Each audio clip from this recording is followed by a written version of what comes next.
Assalamualaikum warahmatullahi wabarakatuh.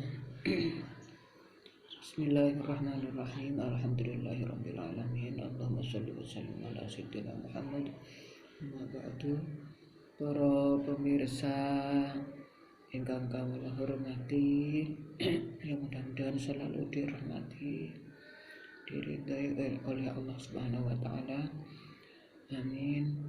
Bahwa dalam rangka bulan Ramadan yang sekarang sudah memasuki 10 hari terakhir, alhamdulillah kula panjenengan masih diberi umur, diberi nikmat, diberi sehat, sempat untuk mengisi Ramadan ini, sehingga alhamdulillah kita masih bisa menjalankan ibadah puasa, sholat, baca Al-Quran, dan ibadah-ibadah yang lain. Semoga upaya kita untuk mengisi Ramadan dan ibadah-ibadah yang lain ini diterima oleh Allah Subhanahu wa taala.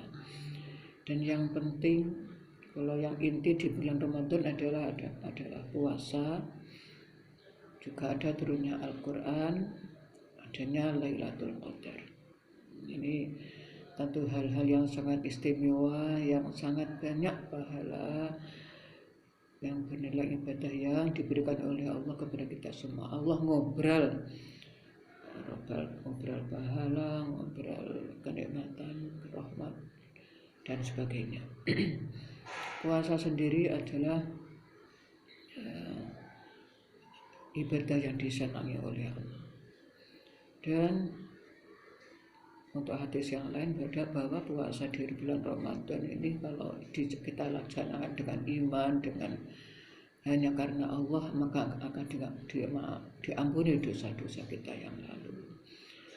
Terus juga yang penting lagi, Ramadan ini kan katanya puasa itu ada 3 tingkatan. Tingkatan pertama untuk tingkatan orang umum, orang awam, dan yang kedua orang khusus dan khususul khusus. Ini kalau orang umum ya mungkin hanya sekedar meninggalkan hal yang membatalkan puasa, seperti tidak makan, tidak minum, tidak kumpul dengan suami atau istri dan yang lain.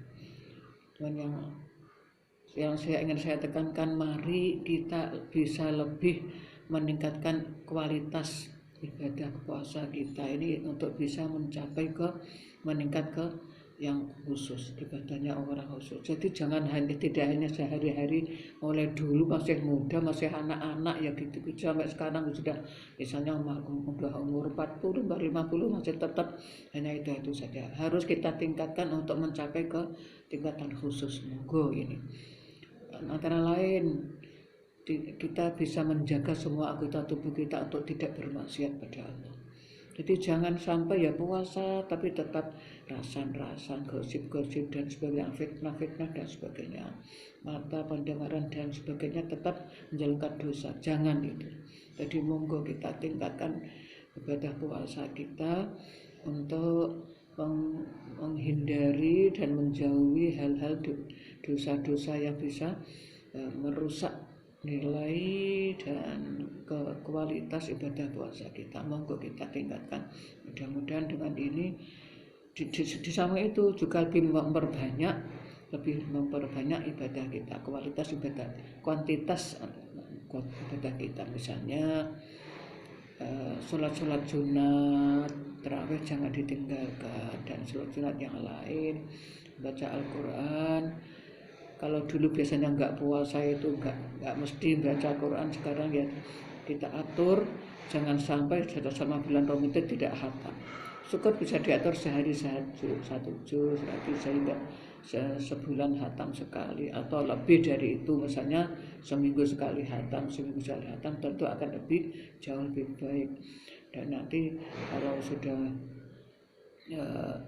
tanggal 20 ke atas, sekarang tanggal 21, ini saya punya catatan, kalau malam Lailatul Qadar atau kalau awal Ramadan bulan hari Kamis malam 21 tadi itu katanya ada Lailatul Qadar. Ada lagi yang mengatakan, Syekh Imam As-Sadili katanya itu kalau malam Kamis katanya malam Lailatul Qadarnya tanggal 25. Nah ini tentu kita nggak tahu banyak teori-teori seperti itu, sehingga yang penting kita di malam-malam ganjil yang sering kali Lailatul Qadar itu datangnya di malam-malam ganjil, kita harus lebih memperbanyak ibadah di situ, lebih banyak beribadah, mendekatkan diri pada Allah, sehingga mudah-mudahan Allah lebih mencintai kita dan kita juga demikian akan lebih mantap, lebih senang mendekat pada Allah. Amin ya rabbal alamin. Dan puasa itu tidak hanya puasa fardhu ini ya, ini yang wajib selama 12 bulan, yang wajib 1 bulan ini. Tapi di samping itu kan yang 11 bulan selain Ramadan ini kan Kanjeng Nabi juga sering puasa. Kanjeng Nabi sering puasa bahkan kalau Kanjeng Nabi menyampaikan bersabda kalau puasanya yang paling lebih baik puasanya lebih Daud sehari puasa sehari tidak. Terus Kanjeng Nabi sendiri Senin Kemis puasa itu sudah Kanjeng Nabi tidak kok nyuruh puasa itu, enggak, hanya menyampaikan kalau Senin Kemis itu kan amal kita diaturkan pada Allah, disampaikan pada Allah, sehingga aku senang kalau aku dalam keadaan puasa. Itu saja Kanjeng Nabi, jadi tidak menyuruh. Tapi kalau kita sudah Nabi kita Kanjeng Nabi uswatun hasanah, demikian hasanahnya begitu baiknya, sehingga tidak ada jeleknya, monggo kita juga mengikuti Kanjeng Nabi. Puasa sunat juga kita jalankan. Besok setelah ini Syawal 1 hari kan langsung disunatkan juga puasa 6 hari. Jadi bulan Syawal kalau bisa riyayane sedina pitok seae, nanti yang terus hari kedua puasa lagi sampai 6 hari. Ini dawe kan ini sama puasa setahun, pada pahalanya sama dengan puasa setahun. Ini kan iman-iman kalau kita tidak jalankan. Monggo begini-begini kita jalankan. Jadi kita harus meningkat lah. Mari kita coba dan biar kapatan saya bangga tahu dosa misalnya. Senin Kamis kita jalankan puasa Syawal. Kalau ya Kanjeng Nabi adalah Yaumul Bid tanggal 13, 14, 15 tiap bulan hari, tiap bulan syahriah itu. Jadi itu monggo begini kita jalankan. Kalau kita punya masalah banyak misalnya, kita sering puasa bagus. Ada hadis lisoimi dakwatun mustajabah. Bagi orang yang puasa itu doanya diijabah. Makanya kalau kita banyak masalah monggo sering puasa. Lagi kalau bayar syafaat itu dulu untuk nambahin nirakati anak juga pun puasa terutama hari neton, hari lahir dengan netonnya. Misalnya lahirnya Senin Pahing itu kalau bisa jangan tidak puasa, itu puasa nambahin nirakati anak. Ini kalau besok sampai tembus berapa kali itu, kalau nggak salah 15 kali tembus ke anak itu. Jadi asalnya anak dan akal dan sebagainya, insya Allah jadi baik dan seterusnya. Jadi berkah tirakat riadohnya orang tua, insya Allah juga akan diterima oleh Allah, dan itu sebagai upaya kita untuk lebih mendekat dan sebagainya. Nah ini saya ini bab puasa. Kemudian saya juga akan menyampaikan bab husnul khotimah. Saya lihat di kitab Nasha'ihul Ibad halaman 3, jadi masih awal itu kitab tentang akhlak banyak di situ.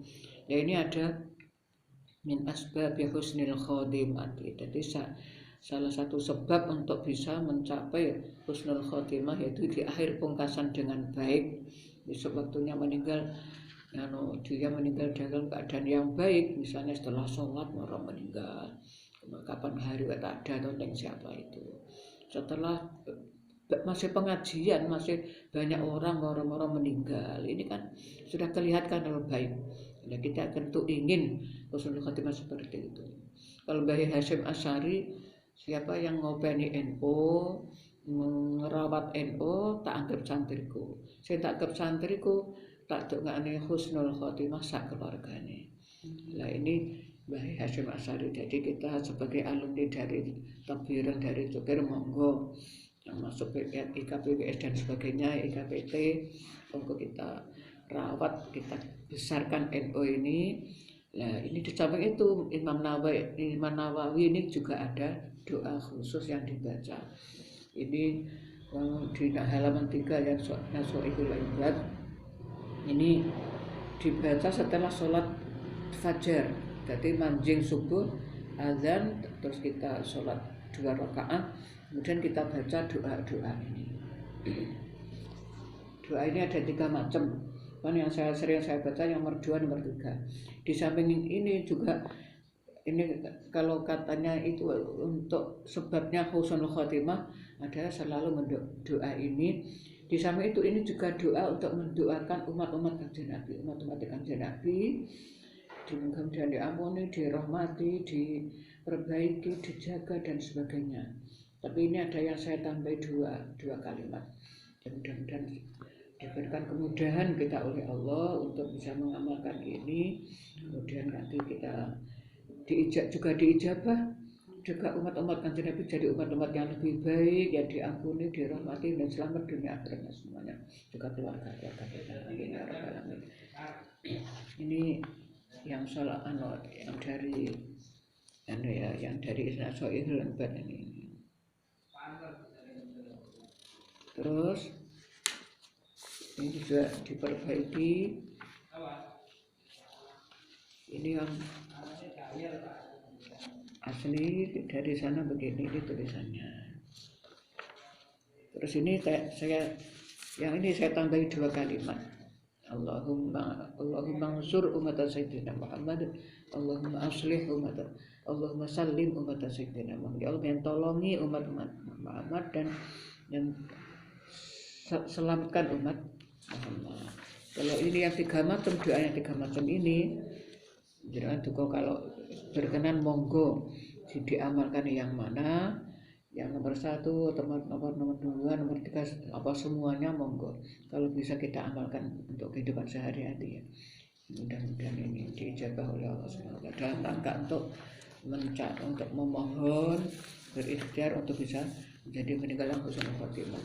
Ini tentu keidaman semuanya. Soalnya kalau husnul khotimah seperti semuanya itu insya Allah masalah nggak ada yang sulit, beres semua, enak semua gitulah. Mudah-mudahan demikian bisa saya sampaikan, mudah-mudahan bermanfaat, berkah, maslahah untuk kita semuanya, diterima dan diijabah oleh Allah Subhanahu wa taala sehingga puasa kita diterima, amal-amal kita yang lain, dan kita jadi orang yang selamat, bahagia dunia akhirat, juga untuk keluarga kita, anak-anak dan keluarga kita semuanya senantiasa kita semua dalam lindungan Allah Subhanahu wa taala, dirahmati, diampuni dan jadi orang yang istilah selamat jamulyan dunia akhirat.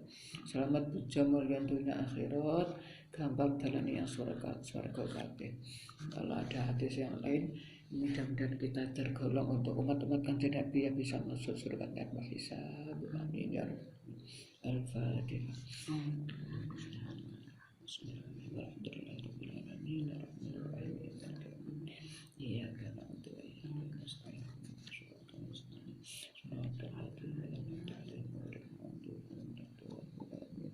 Assalamualaikum warahmatullahi wabarakatuh.